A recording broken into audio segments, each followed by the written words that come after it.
Hello students, how are you? I hope you all are good. I welcome you all to our channel CUET वाला and आज की class में हम पढ़ेंगे geography. तो general test के अंदर ज्योग्राफी में लास्ट क्लास में हमने किया था अर्थ एंड सोलर सिस्टम। आज की क्लास में हम करेंगे लैटिट्यूड्स एंड लॉन्गिट्यूड्स। अगर ये क्लास में हो पाएगा तो ठीक है, नहीं तो हम लॉन्गिट्यूड्स को नेक्स्ट क्लास में कर लेंगे। ठीक है, स्टार्ट करते हैं आज का हमारा टॉपिक। तो topics to be covered in today's class: axis of earth, equator, latitude, heat zones of earth, longitudes and position of India. और इससे रिलेटेड जो भी क्वेश्चंस होंगे वो भी हम इस क्लास में करेंगे। तो सबसे पहला है हमारा एक्सिस ऑफ अर्थ। इसके बारे में क्या कह रहा है? The rotational axis of earth. Rotational axis का मतलब क्या होता है कि किस एक्सिस पे अर्थ जो है घूम रही है। तो ये हमारी अर्थ है। अब इसमें अगर आप देखोगे तो इसकी जो एक्सिस है वो ये आपको लाइन दिख रही है बेटा, ये जो येलो कलर की लाइन है, डॉटेड वाली नहीं, दूसरी, ये तो जो है परपेंडिकुलर एक इमेजनरी वर्टिकल लाइन हम मान रहे हैं। तो उससे जो है हमारी एक्सिस टिल्ट है। और कितनी टिल्ट है बेटा? ये है 23.5। कितनी है? 23.5। एग्जैक्ट अगर आप इसको देखोगे तो वो है 23.44 डिग्री। ठीक है, तो आपसे सवाल एग्जाम में क्या आएगा कि हमारा जो अर्थ है, पृथ्वी है, वो अपने जो उसकी रोटेशनल एक्सिस है वो वर्टिकली जो एक्सिस होती है उससे कितनी डिग्री टिल्ट है। तो आप बोलोगे बेटा टिल्ट ऑफ अबाउट 23.44 डिग्री। आपको एग्जैक्ट याद नहीं रखो तभी 23.5 रखोगे, 23.5 तब भी करेक्ट रहेगा। तो इसमें कैसे क्वेश्चन आएगा, क्लियर हो गया। उसके अलावा और क्या कह रहे हैं कि for example is the imaginary line that passes through both the north pole and south pole. उसके अलावा जो हमारी रोटेशनल एक्सिस है वो नॉर्थ पोल और साउथ पोल से पास होती है। ठीक है, तो ये आप देखोगे यहाँ पे, ये जो है यहाँ पे नॉर्थ में आपको बर्फ बर्फ दिख रही है, ये है हमारा नॉर्थ पोल, और नीचे साउथ पोल जहाँ अंटार्कटिका है, और ऊपर आर्कटिक सर्कल। क्लियर है ये चीज? तो एक्सिस क्या है अब आपको पता लग गया। ये हमारा ऑर्बिटल प्लेन है। ऑर्बिटल प्लेन क्या होता है बच्चे? जैसे मान लो ये सन है हमारा, ठीक है, ये सन हो गया, इसमें ये इस ऑर्बिट में हमारी अर्थ जो है रोटेशन कर रही है। ये आप देखोगे तो इसकी एक्सिस जो है वो हमेशा एक चीज याद ये भी रखना, एक्सिस अगर इधर मुंह है तो हमेशा ये जो है, देखो ये ऐसे एक्सिस का मुंह है, आप इसको समझो पहले। तो ये ऐसे अपनी एक्सिस पे घूम रही है, देखो घूम रही है इसी एक्सिस पे। फिर ये जैसे ये इसका ऑर्बिटल प्लेन है, तो ऐसे ये घूमती हुई ऐसे जाएगी पूरा एक जो है चक्कर पूरा करेगी सन के चारों तरफ, अपनी एक्सिस पे भी घूम रही है। ठीक है, रोटेशन है, और ये जो है पूरा एक रेवोल्यूशन भी कंप्लीट कर रही है ऐसे। तो इसका ये जो फेस है वो एक ही साइड रहेगा। ऐसे नहीं है कि अभी ऐसे घूम रही है और फिर घूमते घूमते ये इधर हो गया हो, ऐसा नहीं होगा। ये इधर है तो इधर ही रहेगा। क्लियर है ये चीज? ठीक है, और इसके तो ये क्या कर रहा है, passes through north pole and the south pole, ये हो गया। उसके अलावा जैसे ये था कि ऑर्बिटल प्लेन, तो इसका ऑर्बिटल प्लेन कौन है? मान लो कि यही सन है तो यही ये घूम रही है। ऐसा नहीं है कि यहाँ सन है, कभी ये यहाँ घूम रही है, कभी यहाँ, ऐसे ऐसे करके नहीं आ रही है, ये इसी प्लेन में घूमेगी। तो ये ऑर्बिट का इसका प्लेन होता है। तो इस प्लेन के जो परपेंडिकुलर लाइन है उससे 23.5 टिल्ट है। समझ आ रहे?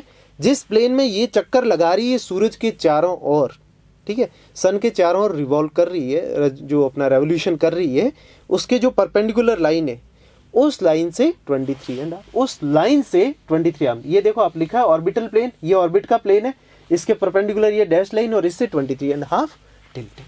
तो क्वेश्चन कैसे बनेगा अब आपको क्लियर है। उसके अलावा जो रोटेशनल एक्सिस है that passes through both north and south pole, अगर ऐसा स्टेटमेंट आ जाए तो आप करेक्ट टिक करेंगे। मैक्सिमम जो चांस है आने के वो इनके रहते हैं। ठीक है, क्योंकि आपसे पूछते हैं कि कितनी टिल्ट है। क्लियर है? नेक्स्ट चलते हैं आगे। इस फोटो को अगर हम देखें और तो देखो, एक तो इसमें ये आपको दिख रहा है ऑर्बिट की डायरेक्शन, क्या दिख रहा है? ये ऑर्बिट की डायरेक्शन, ये इस ऑर्बिटल हमारा प्लेन हो गया। दूसरा जो हमारी यहाँ पे लिखा है एक्लिप्टिक, जो हमारा ये पाथ है अर्थ का, अगर आप देखो ये जैसे सन हम ले लेते हैं, तो जो इसके चारों ओर अर्थ जब घूमती है तो वो ऐसा नहीं है कि एक परफेक्ट जो है सर्कल बना रही हो, एलिप्टिकल है। ये ऐसे है बेटा। आप ये मत सोच रहे कि एकदम पूरा सर्कुलर हो। ये आपको एक्लिप्स दिखाई दे रहा है, पैराबोला, ठीक है। तो ये जो आप देख रहे हो ये एलिप्स है। एलिप्स में देखो हमें पता है एलिप्स में इस तरह से दो एक्सिस होती है, तो ये सेंटर में नहीं है, जो सन है वो यहाँ पर है, ये चीज याद रखना। तो ये जो अर्थ है वो इसके चारों तरफ एक एलिप्टिकल प्लेन में घूमती है। किस प्लेन में? एलिप्टिकल प्लेन में, सर्कुलर नहीं है। तो ये यहाँ पे मेंशन किया हुआ है बेटा, एलिप्टिकल। इसके अलावा और हमें यहाँ पे क्या मिल रहा है? ठीक है, ये साउथ पोल है, ये नॉर्थ पोल है, जहाँ बर्फ बनी हुई है वही है, क्योंकि वहां पे सनरेज नहीं पहुंचती। वो हम आगे देखेंगे किस तरह से लैटिट्यूड्स का क्या रोल है। ये इसकी ऑर्बिट की परपेंडिकुलर लिखा हुआ है, परपेंडिकुलर टू ऑर्बिट, और ये नॉर्थ पोल हो गया, और ये एक्सियल टिल्ट हो गया हमारा, और ये इसकी रोटेशन की एक्सिस हो गई जो कि नॉर्थ एंड साउथ पोल से गुजरती है। आई होप कि फोटो के थ्रू आपको क्लियर है। आगे बढ़ते हैं। The axis of the earth currently tilts approximately 23.5 degrees from the perpendicular dashed line to its orbital plane. ये हमने अभी डिस्कस किया।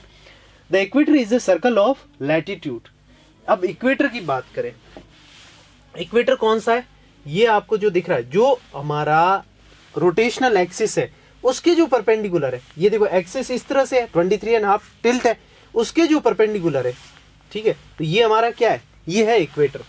क्या है ये? इक्वेटर है। तो ये कह रहा था equator is a circle of latitude. ये कोई ऐसे यूं बना हुआ नहीं है सर्कल, ये हमने एक इमेजिनरी माना है कि उसके एक्सिस के परपेंडिकुलर माना है, ताकि इससे ऊपर का आधा पोर्शन अर्थ का और आधा नीचे। आप फोटो में देखोगे तो ये देखो, अगर आप इसको जो है हाफ लेते हो तो देखो हाफ ऊपर है अर्थ का, हाफ नीचे। तो ये एक हम इमेजिनरी प्लेन मानते हैं इक्वेटर का। The equator is a circle of latitude about 40,000 kilometre in circumference. अब आप जो इस इमेजिनरी लाइन को अर्थ के जो है चारों ओर अगर घुमाओ, ठीक है, जो सेंटर है, ठीक है, ये ऊपर से भी और नीचे से भी जो सेंटर पॉइंट है, अब इसको चारों तरफ घुमाओ तो वो क्या आता है? सर्कमफेरेंस। तो ये इसका हमारा एक स्फीयर है, इसका जो सर्कमफेरेंस है, ठीक है, जो इक्वेटर के बेसिस पे हम माने, वो कितना है हमारा? 40,000 किलोमीटर है अराउंड, ठीक है। एग्जैक्टली कितना है? 40,075 किलोमीटर्स। अगर एग्जाम में इस तरह का क्वेश्चन आ जाए तो आपको क्या याद रखना है? आपसे पूछा जाए कि जो इक्वेटर है, ठीक है, या सर्कमफेरेंस है हमारा अर्थ का, वो कितना है, तो आप बताएंगे 40,000 kilometre. That divides the earth into the northern and southern hemisphere. तो इसके ऊपर का जो हो गया तो वो नॉर्दर्न हो गया, साउथ साइड क्या है? वो हो गया हमारा सदर्न हेमिस्फीयर। हेमिस्फीयर है क्योंकि देखो हेमिस्फीयर क्या होता है? आधा गोला, ठीक है, एक पूरा ये गोला है, तो आधा गोले को क्या कहेंगे? हेमिस्फीयर कहते हैं। तो नॉर्दर्न हेमिस्फीयर और ये सदर्न हेमिस्फीयर। ये आप नीचे का देखोगे तो ये हाफ अपना स्फीयर है, तो इसलिए northern hemisphere and southern hemisphere. It is an imaginary line located at 0 degree. As I told you, it is an imaginary line located at 0 degree. इसको हम 0 डिग्री मानते हैं क्योंकि ये ऊपर और नीचे से सेंटर में, half way between the north and south pole, दोनों के नॉर्थ और साउथ पोल के हाफ वे में आता है, सेंटर में, ठीक है। अब आप देखोगे तो देखो हम अब इस अर्थ को जो है 23.5 जो हमारे टिल्ट है तो वैसे, लेकिन अगर हम इसको सीधा रख के ऐसे हम कुछ डिजाइन कर रहे हैं, ठीक है, इसको डिस्कस करें तो ये हमारा सबसे ऊपर जो है हमारा नॉर्थ पोल है 90 डिग्री पे। 90 डिग्री कैसे आया? अब देखो ये 0 डिग्री हमें पता है इक्वेटर है, इक्वेटर 0 डिग्री है। अब इससे आप जितना ऊपर जाओगे, ठीक है, मान लो कि आप जो है यहां पर गए, तो यहां पर गए तो ये यहाँ पे जो डिग्री बनेगा, मान लो ये 30 डिग्री है, 50 डिग्री है, तो ये यहाँ पे हमारा क्या आ जाएगा? 50 डिग्री।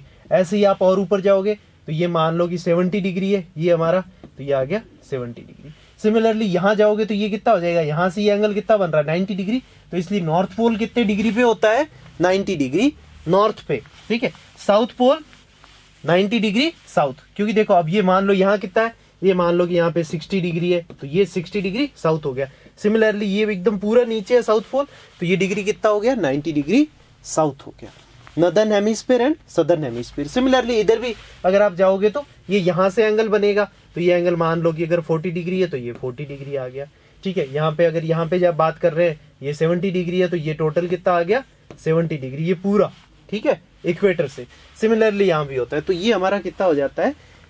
डिग्री में काउंट कर लेते हैं हम लैटिट्यूड के बारे में, ठीक है। तो नॉर्थ पोल साउथ पोल की डिग्री हमें पता लग गई, इक्वेटर हमने देख लिया। आगे latitudes, latitudes the northern half of the earth is known as northern hemisphere and southern half is known as southern hemisphere. All parallel circles from the equator up to the poles are called parallels of latitude and latitude are measured in degree. ये हमने अभी देख लिया था 90 degree north pole और 90 degree south में south pole, ठीक है। अब ये कह रहा है कि called as parallels of latitudes equator से। देखो आपने फोटो देखा हो, इसको मैं एक बार अगेन क्लीन करूं तो देखो ये आपको लाइंस दिख रही है व्हाइट कलर की, ये एक दूसरे के पैरेलल है, तो ये लैटिट्यूड्स है। क्या है ये? लैटिट्यूड्स है, जो कि मान लो ये 1 degree 2 degree 5 degree 10 degree 30 degree 50 degree 60 70 80 and 90 degree, तो ये एक दूसरे के पैरेलल्स में लाइन बनी हुई है, तो इसलिए इनको क्या कहते हैं? Parallels of latitudes. बाकी आपको ये ग्रिड जैसा दिख रहा है, खड़ी लाइनें भी है, ये खड़ी वाली हम आगे पढ़ेंगे। जो वर्टिकल लाइंस है इनको कहते हैं लॉन्गिट्यूड्स। क्या कहते हैं? लॉन्गिट्यूड्स। लॉन्गिट्यूड्स में कैसा होता है कि ये आपका जनरली यानी कि यहाँ पे ये रेड कलर की दिख रही है, ये 0 डिग्री होता है, इसमें 180 डिग्री उधर ईस्ट हो गया, 180 डिग्री वेस्ट हो गया, ठीक है। उसमें 180 क्यों होता है वो हम देखेंगे।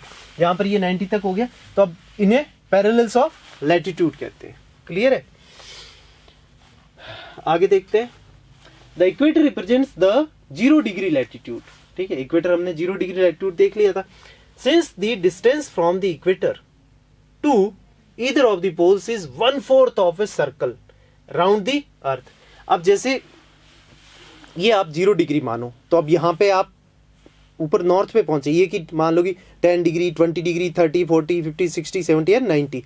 अब एकदम पूरा आप जो है ये वर्टिकल पे पहुंच चुके हो, ये हमारा 90 डिग्री हो गया, तो ये 1/4 हो गया अर्थ का, ठीक है। 1/4 कैसे हो? ये 1/4 है, ये यहाँ तक आगे कितना हो गया? हाफ हो गया, ये नीचे गए तो 3/4 और वापस आए तो कितना हुआ? पूरा एक कंप्लीट सर्कल। तो ये हमारा कितना हो गया? 90 डिग्री तक 1/4 हो गया। यही यहाँ पे ये कहना चाह रहा है। It will measure 1/4 of 360 degree, that is 90 degree. Thus 90 degree north latitude marks the north pole and 90 degree south latitude marks the south pole. फिर आगे यहाँ पे कुछ ये टर्म्स वगैरह दे रखे हैं, उनको डिस्कस करते हैं। तो सबसे पहले आते हैं इक्वेटर 0 डिग्री। हमने ये देख लिया, ये लाइन जो है सेंटर में ऊपर और नीचे से सेंटर पे, उसको क्या? इक्वेटर 0 डिग्री, हिंदी में कहते हैं भूमध्य रेखा। फिर हम थोड़ा ऊपर जाए तो यहाँ पे हमें एक लाइन दिखती है, इमेजिनरी डॉटेड लाइन, इसको हम कहते हैं ट्रॉपिक ऑफ कैंसर, हिंदी में कहते हैं बेटा कर्क रेखा। कर्क रेखा ये कितने पे होती है? 23.5 डिग्री। एग्जैक्ट आपको बोलना है तो आप बोलोगे 23 डिग्री एंड 26 मिनट नॉर्थ, ठीक है। एग्जैक्ट जनरली एग्जाम में यही आता है कि ट्रॉपिक ऑफ कैंसर जो है कितने डिग्री पर है, तो आप बता देंगे 23.5। आपको ऑप्शन में क्या आ सकता है? 23.5 नॉर्थ, 23.5 साउथ, या 66.5 नॉर्थ, या 66.5 साउथ। तो आप बोल दो कि ट्रॉपिक ऑफ कैंसर कितना है? 23.5 नॉर्थ। उसके अलावा थोड़ा ऊपर जाते हैं तो यहाँ पे आपको आर्कटिक सर्कल मिलता है, ठीक है। ये सर्कल कैसे डिवाइड होते हैं, क्या होता है, वो हम आगे देखेंगे कि इन्हें जो है ट्रॉपिक ऑफ कैंसर यहाँ क्यों लिया है, क्यों ये नाम रखा है, ठीक है। इस जोन को क्या कहते हैं, हीट जोन्स क्या होता है, आर्कटिक सर्कल क्या है, उससे ऊपर क्या है, नीचे, वो हम आगे देखेंगे। अभी आप ये देखो कि ये जो लाइन है 66.5, उसको कहते हैं आर्कटिक सर्कल। आर्कटिक ऊपर है, हमें पता है, नीचे अंटार्कटिक है, तो इसलिए नीचे वाले क्या कहेंगे? नीचे वाले कह दिया हमने अंटार्कटिक सर्कल। और ये कितने पे? 66.5 डिग्री साउथ, ठीक है। सिमिलरली जो साउथ में 23.5 है उसको कहते हैं ट्रॉपिक ऑफ कैप्रिकन, हिंदी में कहते हैं मकर रेखा। क्या कहते हैं? मकर रेखा। ये क्लियर हो गया। नॉर्थ पोल 90 डिग्री, ये हमने देख लिया। Similarly south pole 90 degree south. ये पैरेलल्स ऑफ लैटिट्यूड्स है, मैंने आपको दिखा दिया था, एक दूसरे के पैरेलल हैं सारी, ठीक है। ये नदर्न हेमिस्फीयर हमारा हो गया क्योंकि इक्वेटर के नॉर्थ में। ये सदर्न हेमिस्फीयर हो गया क्योंकि इक्वेटर के साउथ में। फिर ये कह रहा है मरीडियंस ऑफ लॉन्गिट्यूड, ये जो लाइन है ये हमारी होंगी मरीडियंस ऑफ लॉन्गिट्यूड। ये जो खड़ी लाइनें दिख रही है जितनी भी आपको, तो ये है हमारी लॉन्गिट्यूड्स। क्लियर है इस फोटो का सारा।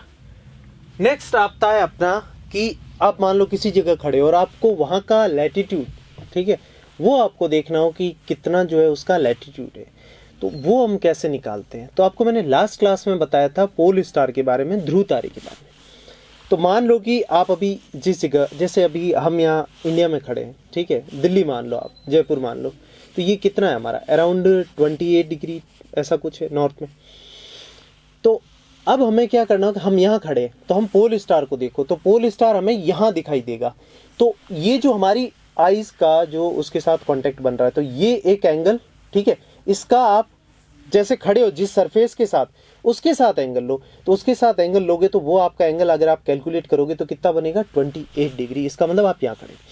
अगर आप मान लो कि नॉर्थ पोल पे खड़े हो, तो आप यानी कि नॉर्थ पोल का मतलब ये है कि सबसे ऊपर अर्थ के यहाँ पे खड़े हो इस जगह, तो इस जगह खड़े हो तो आपका जो पोल स्टार है वो आपके यहाँ पर होगा, तो आप यहाँ देखोगे पूरा एकदम वर्टिकली। तो ये जो एंगल बन रहा है आपका, ये एंगल जो इसके आपके सरफेस के साथ जहाँ खड़े हो उससे बन रहा है 90 डिग्री है, तो इसका मतलब आप 90 डिग्री पे खड़े हो, 90 डिग्री नॉर्थ पे।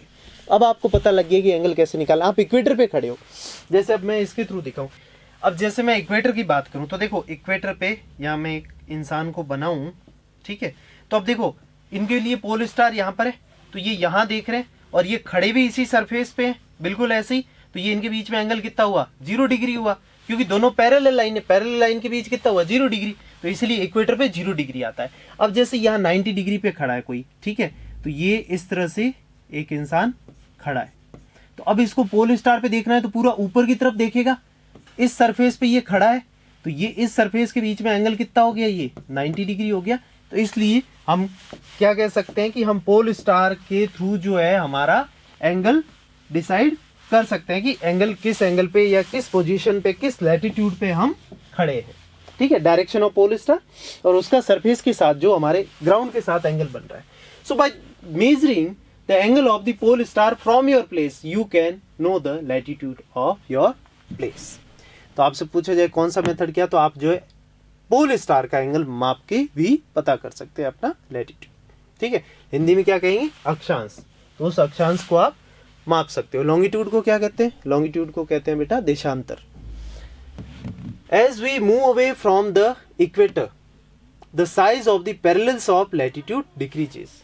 कैसे, अब आप देखो यहां पर ये देखो इतनी लंबी है इक्वेटर पे ये पैरेलल वाली लाइन, ठीक है, ये लैटिट्यूड वाली, ऊपर जाओगे तो ये और छोटी और छोटी और छोटी और छोटी, ये देखो यहाँ पर ये देखो सिर्फ इतनी सी है, ये दिख रही हो तो, फिर यहाँ पे ये इससे बड़ी, यहाँ पे और नीचे जाएंगे तो और बड़ी, तो ऊपर जाएंगे तो ये पैरेलल जो है ये लाइन है ये और छोटी होती जाती है। तो यही यहाँ पे कहा गया है, as we move away from the equator, जैसे जैसे हम इक्वेटर से दूर जाते हैं, इक्वेटर से और ऊपर ऊपर गए तो इनकी साइज छोटी होती जाती है। The size of the parallel of latitude decreases. अगला है हमारा, हम हीट जोन्स की बात करें तो देखो सबसे ऊपर हमारा क्या आता है, नॉर्थ पोल है, ये हमने देख लिया। अब यहां पर देखो इक्वेटर दिख रहा है, तो इक्वेटर के जो पास का रीजन है ये 23.5 नॉर्थ और 23.5 साउथ में, यहां पे हमें पता है क्या था, ट्रॉपिक ऑफ कैंसर, यहां पे क्या था, ट्रॉपिक ऑफ कैप्रिकन। ये जो एरिया है यहाँ पे बहुत ज्यादा गर्मी पड़ती है, तभी तो हमारे इंडिया में इतनी गर्मी पड़ती है। तो ये जो एरिया है यहाँ पे डायरेक्ट सनलाइट पड़ती है, सन ओवरहेड होता है साल में एक बार कम से कम, ठीक है। यहाँ पे जैसे इस पॉइंट पे कब आता है, जब हम इंटरनेशनल योगा डे मनाते हैं अराउंड 21 जून, फिर यहाँ से वापस नीचे जाता है 21 सितंबर को यहाँ आता है, फिर यहाँ पर कब पहुंचेगा 21 दिसंबर को, तभी तो यहाँ ठंड पड़ती है क्योंकि हम यहाँ रह रहे हैं तो इतना दूर चला जाता है हमसे सन। फिर ये 21 दिसंबर से वापस स्टार्ट होता है, अराउंड 21 मार्च को यहाँ आता है और फिर वापस 21 जून को यहाँ आ जाता है।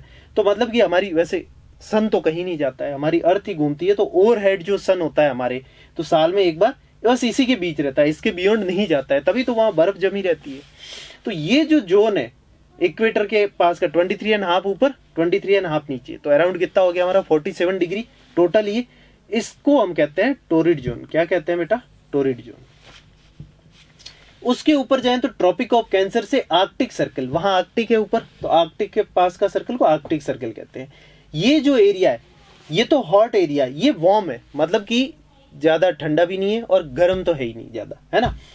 तो ये जो पूरा एरिया है 23.5 से लेके 66.5 तक, ये एरिया इसको कहते हैं टेम्परेट जोन। मॉडरेट टेम्परेचर रहता है, ठीक है, ज्यादा सर्दी नहीं ज्यादा गर्मी भी नहीं। तो इसको टेम्परेट जोन कहते हैं। ऊपर वाला जो है आर्कटिक सर्कल 66.5 से 90 डिग्री नॉर्थ, ये एरिया यहाँ पे सूर्य की किरणें बहुत टेढ़ी पड़ती है, इंक्लाइंड होती है काफी, ठीक है।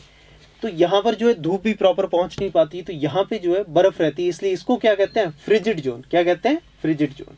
सिमिलरली टेम्परेट जो ट्रॉपिक ऑफ कैप्रिकॉर्न है, वहां से लेके नीचे अंटार्कटिक सर्कल के बीच जो वार्म कंडीशन वाला एरिया है, इसको भी टेम्परेट जोन ही कहते हैं, और नीचे इसको फ्रिजिड जोन। आई होप कि ये क्लियर है, ठीक है। आगे बढ़ते हैं। इंपॉर्टेंट पैरेलल्स ऑफ लैटिट्यूड, ये बहुत ही इंपॉर्टेंट है। इसमें सवाल कैसे आएगा कि ट्रॉपिक ऑफ कैंसर कितने डिग्री पे, ये पूछ सकते हैं, ठीक है। 23.5 नॉर्थ में है, या 23.5 साउथ में है, या 66.5 जो है नॉर्थ में है, या 66.5 साउथ में। एक ये याद रखेंगे, फिर टॉपिक ऑफ कैप्रिकॉर्न याद रखेंगे, आर्कटिक सर्कल याद रखेंगे, और अंटार्कटिक सर्कल रटना नहीं है क्योंकि हमने फोटो के थ्रू देख लिया है, सब क्लियर कर लिया है। ये हो गया उत्तरी गोलार्ध में कर्क रेखा, मकर रेखा, आर्कटिक सर्कल और अंटार्कटिक सर्कल या वृत्त। अगला देखते हैं heat zones of earth, heat zones के बारे में। तो ये आपको जो रेड एरिया दिख रहा है, ये टॉरिड जोन है, अभी हमने पढ़ा था। इसमें अगर आप देखोगे तो नीचे जो ट्रॉपिक ऑफ कैप्रिकॉर्न है उससे हल्का सा ऊपर दिख रहा है ये एरिया, हल्का सा ऊपर, जबकि इसमें भी यहां से शिफ्ट हुआ है तो ट्रॉपिक ऑफ कैंसर से भी ऊपर होगा। अब वैसे तो देखो 23.5 जो हमारे कंट्री से गुजरती है, जैसे राजस्थान के बांसवाड़े से, एमपी वगैरह यहाँ से गुजरती है, लेकिन फिर भी दिल्ली में इतनी गंदी गर्मी पड़ती है, आपने देखा होगा, बहुत हालत खराब हो जाती है। तो क्यों, और ये शिफ्ट ऊपर क्यों हो रखा है? क्योंकि अगर आप वर्ल्ड का मैप देखो तो आपको दिखेगा कि इक्वेटर के नीचे लैंड कम है, पानी ज्यादा है, जबकि अपने देखो यूरोप पूरा ऊपर में, एशिया ऑलमोस्ट पूरा ऊपर में, नॉर्थ अमेरिका इतना बड़ा ऊपर में। तो जो हमारा वर्ल्ड का लैंड एरिया है वो इक्वेटर के ऊपर बहुत ज़्यादा है, नीचे जबकि इक्वेटर के नीचे क्या है, पानी ज़्यादा है। ऑस्ट्रेलिया है, थोड़ा बहुत अफ्रीका है, और थोड़ा बहुत साउथ अमेरिका है। बाकी अफ्रीका भी जो है काफ़ी ऊपर आ जाता है इक्वेटर के। बाकी आपने सुना होगा ज़मीन ज़्यादा गर्म होती है, पानी धीरे गर्म होता है और धीरे ही ठंडा होता है, जबकि ज़मीन जो है जल्दी गर्म हो जाती है और जल्दी ठंडी हो जाती है। तो इसीलिए लैंड एरिया ऊपर ज़्यादा होने से वो ज़्यादा गर्म हो जाता है, जल्दी गर्म होता है, तो इसीलिए या ऊपर तक गर्मी पड़ती है। जबकि आप अगर मान लो कि 23.5 नॉर्थ में खड़े हो और अगर आप यानी कि 23.5 साउथ में खड़े रहो, आपको जो है कंपेरेटिवली कम गर्मी लगेगी, क्योंकि वहाँ पे लैंड कम है, इसलिए वो कम एरिया गर्म होता है। समझ रहे? तो ये एक रीज़न है कि ये थोड़ा सा ऊपर जो है शिफ्ट होकर रहता है। The mid day sun is exactly overhead at least once a year on all latitudes in between tropic of Cancer and Capricorn. ये याद रखना, मैंने आपको पहले ही बताया था, सन एक ना एक बार जो है घूम के, सन नहीं आता वैसे तो, देखो अर्थ ही रोटेट करते हुए आती है, तो यहाँ पे ओवरहेड होता है साल में एक बार, मैंने आपको डेट भी बताई थी, फिर यहाँ होते हुए यहाँ तक जाता है, फिर यहाँ ऊपर तक। अच्छा 23.5 तक ही क्यों? क्योंकि हमारी अर्थ जो है 23.5 टिल्ट है, ये मैंने आपको स्टार्टिंग में बताया था। फिर आगे कह रहा है कि this area therefore receives the maximum heat and is called the torrid zone. अब आपको क्लियर हो गया होगा कि टॉरिड जोन क्या है, जो कि एक्सट्रीमली हॉट है। देखो receives the maximum heat is called as torrid zone. Clear है? आगे चले, ठीक है। इसको इंग्लिश हिंदी में क्या कहते हैं बेटा? हिंदी में इसको कहते हैं उष्ण कटिबंध। क्या कहते हैं? उष्ण कटिबंध। The mid day sun never shines overhead on any latitude beyond tropic of Cancer and tropic of Capricorn. ये चीज यहां पे लिखी है। The angle the sun's rays goes on decreasing towards the poles. जैसे जैसे हम पोल्स की तरफ जाते हैं तो तिरछी किरणें आती है, मतलब कि एग्जैक्टली ओवरहेड नहीं होता है। ओवरहेड नहीं होगा तो टेढ़ी जाएगी किरणें, तो टेढ़ी जाएगी। अब इसको देखो एक बार मैं आपको हल्का सा फोटो के थ्रू अगर दिखाऊं तो जैसे ये हमारा सन है, यहाँ पे मैं आपको दिखाऊं कि ये हमारी अर्थ है, ऐसे ही सिमिलरली ये हमारी अर्थ घूमते हुए यहाँ आई है, ये यहाँ आई है और ये यहाँ आई है, ये एक्सिस है इसकी, ठीक है। तो अब देखो इसकी जो किरणें हैं वो डायरेक्टली जो है यहाँ इस एरिया में पड़ रही है, जबकि वो जो दूर वाला एरिया है बेटा, ठीक है, तो यहाँ पर तो ये देखो सीधी नहीं आ रही है, ऐसे टेढ़ी जा रही है यहाँ इन एरियाज में, ठीक है। इसमें भी ये देखो टेढ़ी जा रही है। सिमिलरली यहाँ की भी मैं बात करूँ तो ये टेढ़ी जा रही है, जबकि यहाँ पर एकदम सीधी आती है इन एरियाज में, ठीक है, tropic of Cancer and Capricorn के बीच। यहाँ पर ये देखो टेढ़ी जा रही है। तो इस वजह से ये क्या कह रहा है कि as such areas bounded by tropic of Cancer and Arctic circle, जो ऊपर वाला एरिया था ट्रॉपिक ऑफ कैंसर से लेके Arctic circle in the northern hemisphere and tropic of Capricorn and Antarctic circle in the southern hemisphere. ये area कौन सा वाला, ये एरिया, ठीक है, और ऊपर में ये एरिया, ये वाला सिर्फ इतना, और नीचे इतना, इस रेड जोन के बाहर का। Southern hemisphere have moderate temperatures, as I told you moderate temperatures, मतलब कि ना ज्यादा गर्मी ना ज्यादा सर्दी। Therefore these regions are called temperate zone. क्या कहते हैं इनको, टेम्परेट जोन। हिंदी में क्या कहते हैं बेटा, शीत उष्ण, शीतोष्ण, और वो क्या था, उष्ण कटिबंध, ठीक है। आगे देखते हैं area lying between the Arctic circle and the north pole. अब 66.5 से भी ऊपर का ये जो एरिया ऊपर वाला, ये देखो व्हाइट व्हाइट दिख रहा है, यहाँ रेड, रेड का मतलब क्या है, बहुत गर्म, येलो मतलब कि कम गर्म, ठीक है, और ये देखो एकदम व्हाइट है, मतलब कि बर्फ जमी हुई, frigid zone. Areas lying between the Arctic circle and the north pole in the northern hemisphere and Antarctic circle and the south pole in the southern hemisphere are very cold. It is because here the sun does not rise much above the horizon। वहां पे आपने सुना होगा 6 महीने रात 6 महीने दिन, ऐसा होता है ना। अभी जैसे अपने यहाँ सर्दी पड़ रही है, ठीक है, इसका मतलब सन जो है वो सदर्न साइड है। तो अभी जो हमारा ये नॉर्थ पोल है, आर्कटिक सर्कल का एरिया बियॉन्ड वाला, वहाँ पे अभी रात है, तो वहाँ 3 महीने रात रहती है और 1.5 महीने सूरज उग रहा होता है, 1.5 महीने सन जो है सेट हो रहा होता है, अस्त हो रहा होता है, ठीक है, सूर्योदय और सूर्यास्त जो है 1.5 महीने ऐसे करके, तो 6 महीने करीब करीब आप ये मान लो कि अपना अंधकार रहता है, ठीक है। सिमिलरली साउथ पोल जो कि अंटार्कटिक सर्कल से लेके 66.5 साउथ से 90 डिग्री साउथ तक भी 6 महीने के करीब जो है वहां पे धूप तक नहीं आती है, ठीक है। ये चीज clear, very cold it is because here the sun does not rise much above the horizon. Therefore, its rays are always slanting and provide less heat. Therefore, this area is called frigid zone या very cold, fridge की तरह, ठीक है, fridge हो रखा हो। ये देखो आपको फोटो में भी दिख रहा है, यहाँ पे ये बर्फ दिख रही है, तो यही चीज है कि यहाँ पे जो है बर्फ जमी रहती है थ्रू आउट द ईयर। अगला है लॉन्गिट्यूड, जो कि अब हम नेक्स्ट क्लास में करेंगे, ठीक है, क्योंकि नहीं तो काफ़ी जो है ये बड़ा हो जाएगा, क्योंकि अब मैं आपको पूरा लॉन्गिट्यूड भी समझाऊंगा, फिर उसके बाद इंडिया की पोजीशंस भी, फिर क्वेश्चन भी। तो अब हम जो है इस टॉपिक को नेक्स्ट क्लास में करेंगे। तो आज की क्लास में बेटा हमने क्या सीखा, हमने एक्सिस ऑफ अर्थ सीख लिया, इक्वेटर सीख लिया, लैटिट्यूड सीख लिया, ठीक है, हीट जोन्स ऑफ अर्थ सीख लिया, ठीक है। अब नेक्स्ट क्लास में हम longitude and position of India complete करेंगे। बाकी आप जाओ तो थोड़ा बहुत अगर और देखना चाहो तो आप एनिमेशन के थ्रू यूट्यूब पे देख सकते हो।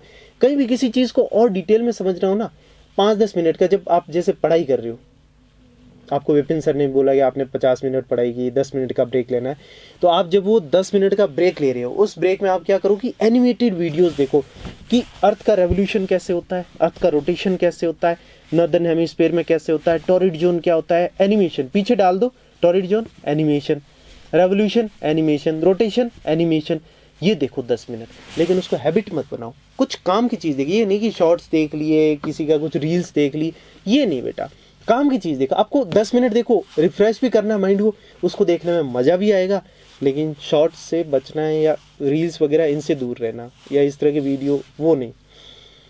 10 मिनट भी आप माइंड को फ्रेश कर रहे हो, बुक से दूर रख रहे हो, लेकिन आप कुछ प्रोडक्टिव कर रहे हो और सीख रहे हो, अच्छा है ना, तो वो आप कर सकते हो, ठीक है। बाकी आप जो है गूगल, जो अपना अर्थ मैप है, ठीक है, गूगल अर्थ है, मैप है, वहाँ पे भी जाके देख सकते हो अर्थ का कैसा क्या है, आप उसको जूम आउट करके पूरा अर्थ जो है आप बाहर से भी देख सकते हो, या ग्लोब हो तो उसको भी और थोड़ा डिटेल में देख सकते हो, आपको लाइंस दिखेगी, लॉन्गिट्यूड्स, लैटिट्यूड्स, फिर जो 0 डिग्री लॉन्गिट्यूड है वो कहाँ है, वो आप नेक्स्ट क्लास में देख के आना, ठीक है। प्राइम मेरिडियन क्या होता है, ठीक है, ग्रीनविच लाइन क्या होता है, तो और किस तरह से ये सारा प्रोसेस होता है, इसको और देख के आओ, फिर आपको क्लास में और ज़्यादा मजा आएगा और ज़्यादा समझ पाओगे।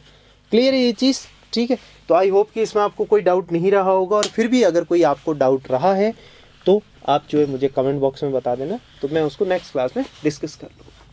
ठीक है बेटा, मिलते हैं नेक्स्ट क्लास में, तब तक के लिए बाय बाय, टेक केयर।